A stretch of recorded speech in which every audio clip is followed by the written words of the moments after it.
આપીશું ત્યારે નર્મદાના વિસ્થાપિતોને આજે ગાંધીનગર 50 ધક્કા ખાવા પડે છે, પણ આજ દિન સુધી એક પણ લાભ નથી મળ્યો. એનો જવાબ એમણે આપવો જોઈએ.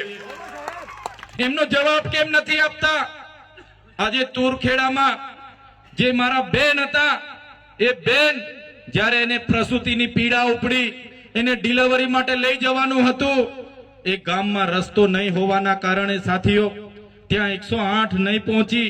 108 નહીં પહોંચી એ બેનને ઝોલીમાં લઈને ગામના આગેવાનો નીકળ્યા. 3 કિલોમીટર ચાલતા ચાલતા ચાલતા બેનનું રસ્તામાં પીડાથી તડપીને એનું મૃત્યુ થયું. એક નાના બાળકને જન્મ આપીને માતા ગુજરી ગયા.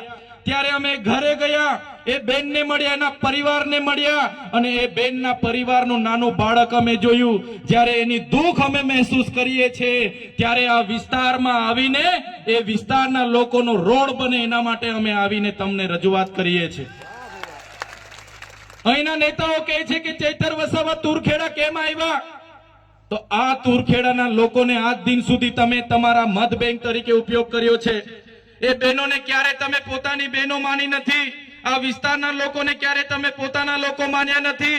એટલા માટે જ આજે પણ તમે રસ્તા બનાવ્યા નથી. અને એ લોકોનું દુઃખ જ્યારે અમે મહેસૂસ કરીએ છીએ, ત્યારે અમે દોડતા આવીએ છીએ એમના દુઃખમાં સહભાગી થવા માટે.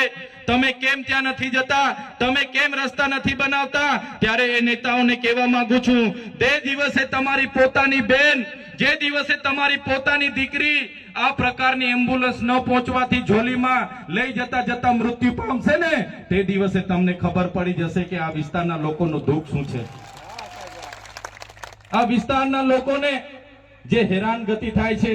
આજે અહીંયા કાંદા ગામ છે, કાંદા ગામના લોકોએ મને રજૂઆત કરી, સાહેબ અમારા ગામમાં આંગણવાડી નથી, બાળકોને બેસવા માટે આંગણવાડી નથી. વિચાર કરો આ પરિસ્થિતિ. 30 વર્ષથી ભારતીય જનતા પાર્ટીનું શાસન છે, છતાં છે. કોના પાપે? તો જે નેતાઓને આપણે ચૂંટીને મોકલીએ છીએ, એ નેતાઓ પોતાની સરકાર હોવા છતાં એ સરકારની વાહવાહી કરે છે, આપણા લોકોનું સાંભળતા નથી. એ જાહેર વિસ્તારમાં નર્મદાનું પાણી મળે એના માટેની રજૂઆત હોય, નર્મદા વસાહતવાળાને વળતર મળે એની માટેની રજૂઆત હોય, આપણને સારા શિક્ષકો મળે એની માટેની રજૂઆત હોય, આપણા બાળકોને સારી શાળા મળે એની માટેની રજૂઆત હોય, આ વિસ્તારના બાળકોને કુપોષણ દૂર કરવાની રજૂઆત હોય. આ લોકોનું એમના સરકારમાં ચાલતું નથી. આ લોકો અહીંયા આવીને તમારી સામે દાદાગીરી કરે છે, પણ સરકારમાં આ લોકોનું ચાલતું નથી. આ લોકો ચાવીથી ચાલતા રમકડાની જેમ જ છે, બીજું કંઈ આ લોકોથી થવાનું નથી. ત્યારે અમારી સભામાં જ્યારે મોટે ભાગેના લોકો આવે તો ભારતીય જનતા પાર્ટીના નેતાઓ એમના લાગતા વળગતા ભૂમાફિયાઓ, બુટલેગરો અમારા લોકોને ડરાવવાની વાત કરે છે. કહે છે કે ભાઈ આજે તમે ચૈતરભાઈ વસાવાની સભામાં કેમ ગયા હતા? કેમ તમે ભાષણ સાંભળવા ગયા? હવે તમને ઝૂંપડું નહીં મળશે, હવે તમે મનરેગામાં રોજગારી નહીં મળશે, અમે તમને જોઈ લઈશું. ડરાવે છે, ધમકાવે છે, ને અમારો માણસ નબળો હોય એને મારી પણ દે છે.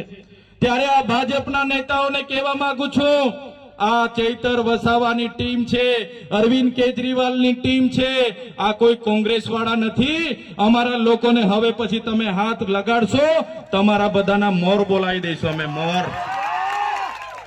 મોર બોલી જશે આવનારા દિવસોમાં, બધાને છોડવાના નથી. ત્યારે આ વિસ્તારના 28 ગામોમાં હવે હાઇડ્રો પ્રોજેક્ટ આમણે મંજૂર કરી દીધો. ભાજપના સરપંચોએ બારોબાર ઠરાવો આપી દીધા, ભાજપના તાલુકા પ્રમુખે બારોબાર ઠરાવ આપી દીધો, જિલ્લા પ્રમુખે મંજૂરી આપી દીધી, અને હાઇડ્રો પાવરનો પ્રોજેક્ટ આવે છે. ખબર છે ને બધાને? 28 ગામોના લોકોનું સર્વે થાય છે. કલેક્ટર અને એમના એસપી પોલીસનો ઉપયોગ કરીને બળજબરીપૂર્વક ત્યાં ગ્રામ સભાઓના ઠરાવો માંગે છે, જમીનોના સર્વે કરાવે છે, અને અદાણીને અંબાણીને આ વિસ્તારની જમીનો આપવાની વાત કરે છે. ત્યારે આ ભાજપના નેતાઓને, એમના મંત્રીઓને, એમની કલેક્ટરને, એમના એસપીને હું કહેવા માંગુ છું, અમારો આદિવાસી સમાજ એ સંવિધાન અને સંવાદમાં માનનારો છે. જે દિવસે અમારા સમાજને તમે આ પ્રકારની જમીનો છીનવવાની વાત કરશો, હાઇડ્રોજન પ્રોજેક્ટના નામે જમીનો લેવાની વાત કરશો, તે દિવસે અમારા તીરકામ ટપાલિયા અને ભાલા લઈને અમે રોડ પર ઉતરીશું. તમારી પોલીસ, તમારું જંગલ ખાતું અને તમારા કલેક્ટર પણ અહીંયા ઉભા નહીં રહેશે. અમે અમારા ઘરમાં આ ભાલા પાલિયા અને ધારિયા અને તીરકામઠા એ કોઈ શણગાર માટે નથી મૂક્યા. જે દિવસે અમને જરૂર પડશે એ દિવસે ભાલા પાલિયા તીરકામઠા લઈને અમે રસ્તામાં બી ઉતરીશું. અમારા લોકો આદિ અનાદિ કાળથી આ વિસ્તારના જંગલોમાં રહે છે અને આ જંગલ ખાતાના અધિકારીઓ આવે છે, ડરાવે છે, ધમકાવે છે, મારે છે, ખેડવા નથી દેતા, પાક નુકસાનીને કરે છે, પાક કાઢી નાખે છે. ત્યારે જંગલ ખાતાના અધિકારીઓને પણ કહેવા માંગુ છું, તમારું જંગલ ખાતાનો સંરક્ષણ ધારો અંગ્રેજો દરમિયાન 1862 માં બન્યો. તમારું જંગલ ખાતું 1927 માં બન્યું. અમારો આદિવાસી આદિ અનાદિ કાળથી હજારો વર્ષથી અહીંયા રહે છે. તમારી સરકાર પણ નહોતી, તમારું જંગલ ખાતું પણ નહોતું, તમારું પોલીસ ખાતું પણ નહોતું.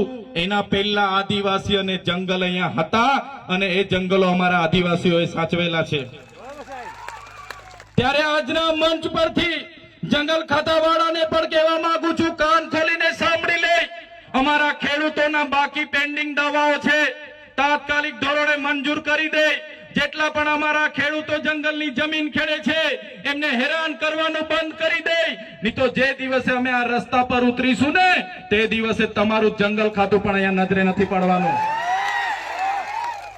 અમે આઝાદીમાં લડત આપી, અમે ગુરુ ગોવિંદજી અમારા માટે લડ્યા છે, આદિવાસી માટે રૂપસિંહ નાયક લડ્યા છે, ભૈજી બારિયા લડ્યા છે, બાબરિયા બારિયા લડ્યા છે, અમારા માટે રવજી નાયક લડ્યા છે, અમારા માટે બિરસા મુંડા લડ્યા છે, અમારા પૂર્વ ટાટિયા મામા ખાજ્યા નાયક લડ્યા છે, અમારા માટે જલકારી બાઈ લડ્યા છે.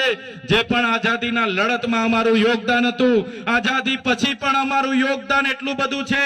અમે નર્મદા ડેમોમાં અમારી જમીનો આપી, અમે એની નહેરોમાં જમીનો આપી, આ વિસ્તારના રોડ રસ્તામાં જમીનો આપી, કોરિડોર અને નેશનલ હાઈવેમાં જમીનો આપી, અમે સ્ટેચ્યુ ઓફ યુનિટીમાં જમીનો આપી, અમે તમામ જગ્યાએ દેશના વિકાસ માટે જમીનો આપી. અને આજે અમારા લોકોને ફરી વિકાસના નામે વિનાશ તરફ લઈ જવાની વાત કરશો તો આ વિસ્તારમાં હવે સંવિધાન અને સંવાદની વાત નથી, આ વિસ્તારમાં હવે આરપારની લડાઈઓ કરવા માટે અમે તૈયાર છે.